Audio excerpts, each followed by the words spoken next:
Looks like somebody used the spot weld technique to pull the door dent out. All of these have dents in the doors here. Not a huge surprise there.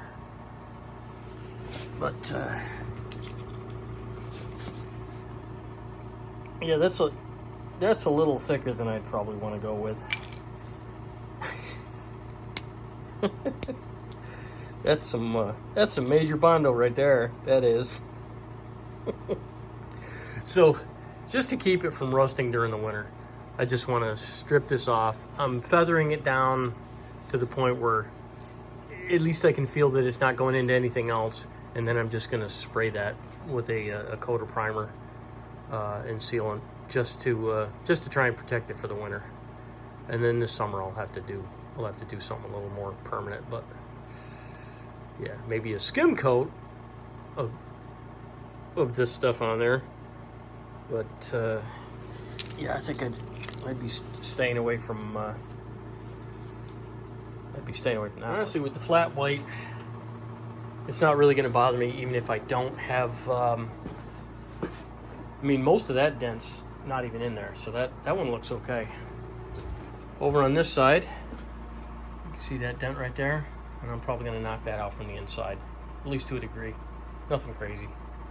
This is a work truck. This is not a show vehicle, so I'm not that worried about it. But I don't want it rusting through, and I was starting to see some major rust around here. And I do drive this in the winter, so yeah, there's that too. So I'm just going to use the good old-fashioned Rust-Oleum clean metal primer, because I've got clean metal there. So that's what I'm going to do. As soon as I'm looking at it, then it's not going to do it again.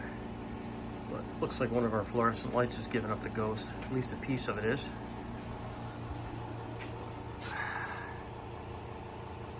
Well, that's not great. What a bummer. I guess we'll be dealing with that next. These aren't that expensive, but the other ones I've got have been fine. That one there's been fine. Other than, of course, this crappy cover that goes over the LEDs, but yeah. Been pretty happy with those LED lights so far. Except that one. Needs a little bit of yeah. Still looks terrible, but it's going to be okay in a minute. Alrighty. So that'll take care of that until I can deal with that in the summer. At least it's not a whole bunch of rust lines kicking out here now. So it is not beautiful, clearly, but it's definitely better than a 1/4 inch of bondo. All right, so this passes the 1 meter test. So when you get up closer, yeah, it's still gonna look pretty hideous. But yeah, get a little distance away, that's fine.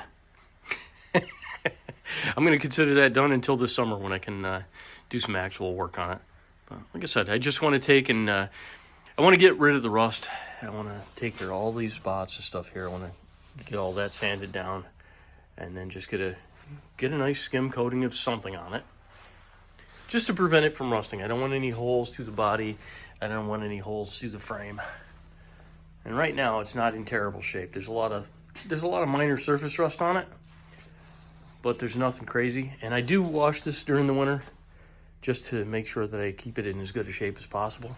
But there's spots underneath here that I'm obviously going to have to take care of, because if I don't burn these down and get them painted up pretty well, that's going to definitely be a problem, because you see these rust out a lot there. And like these areas here, these get abraded a lot. That's actually, I don't know if you can see that or not, but that's bare metal. So the paint just keeps getting knocked off on that. So what my plan is to do that bed liner stuff. And I'm just going to do the roll-on bed liner material on this once I get all the rust taken care of.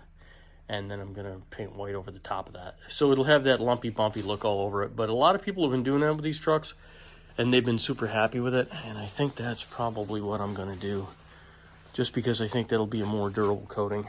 And then, of course, I got to take care of that dent there. But other than that, that's it.